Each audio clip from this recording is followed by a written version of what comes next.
Hello, everybody. Mark Seguin, Minnesota Swim and Vibe, returning for episode 7 of the podcast series, The Long Course, a look at swimming's culture and how it's drifted over the last 20 to 30 years and how we can fight that current and get back.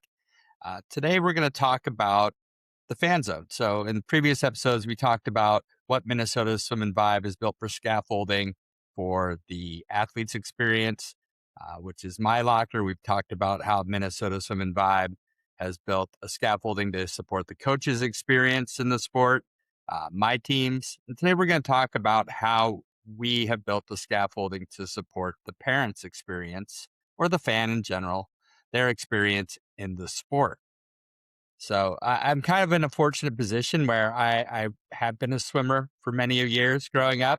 I've been a coach for nearly a decade. And I've also been a swim parent for over a decade, starting with my daughters swimming at the ages of 8, 9, somewhere in there, up through one who's still swimming her junior year in college. So I certainly have sat in those stands and understand that point of view as well.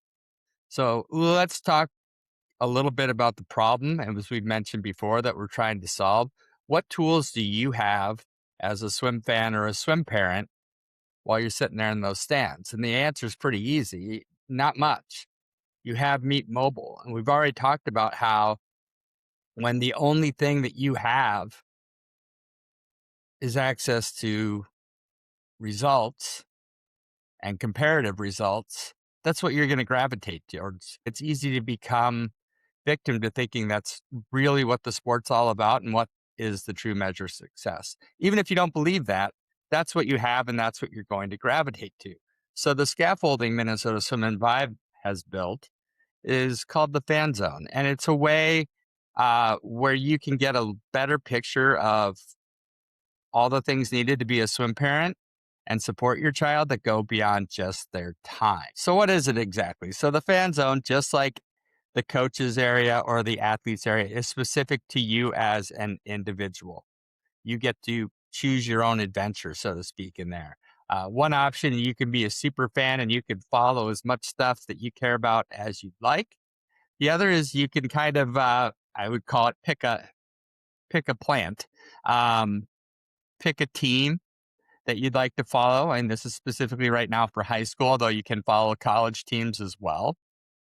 But you're going to pick a team probably that your child participates on. So once you pick that team, what are you going to see? Well, that's kind of also up to you. We're going to obviously have the results for the team in there from their meets, but we're also going to have the team schedule. We're going to have the list of cuts. We're going to have some information around nutrition. We're going to have some information around how to best support your athlete, things to say to them, things not to say, how to interact better with coaching, how to teach your kids to advocate for themselves, things like that. We're going to give you the whole picture of sport, some interesting information in there about the sport that maybe you're not aware of.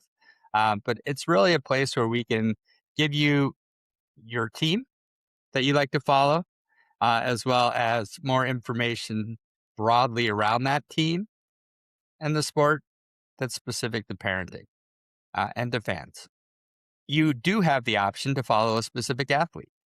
That has to be initiated by the athlete through their My Locker, but they can certainly do that. They would generate a code, give it to you, you enter it, they approve it, and you can follow your athlete. Now, it's not going to let you dive deep into your athlete stuff. It will give you their best times, their most recent results, things like that. But it's not going to allow you to kind of get into their locker, so to speak, and over engage into the details of their swimming. It will give you the high level summary of it all, but not the dirty, nitty gritty details. And I think that's an important aspect to call out. Understanding and knowing their times is great. Over engaging in those and making those the heart of the conversation with your athlete ends up being pretty harmful. So the end goal is to give parents and fans a space where they can get information they need about their athlete, about their team, about the sport, as well as information so they can best support their athlete through their entire experience while in the wonderful sport of swimming and diving. Couple other things I'd like to talk about what it's not. It's not a surveillance mechanism by any means. It's secure, it's private. It's not a social media platform. All right. There's no intercommunication going on in there. It's just a window in a room that's built specifically for you as a parent. It's a pretty simple concept. And it's in alignment with everything Minnesota Swim and Vibe stands for. And a lot of what we've talked about through this entire podcast series is giving people the stuff that they need so they can experience the entire sport and not just the results side.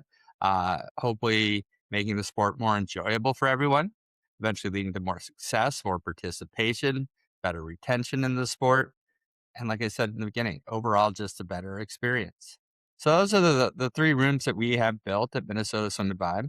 I hope you check them out. Like anything, if you don't like it, you can delete your account, and that's not a big deal. It doesn't cost anything.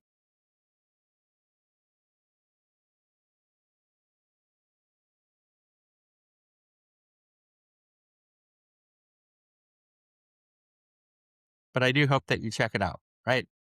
You can only figure out if it works if people use it, provide feedback on it, and we'll continue to develop it to better support parents' needs.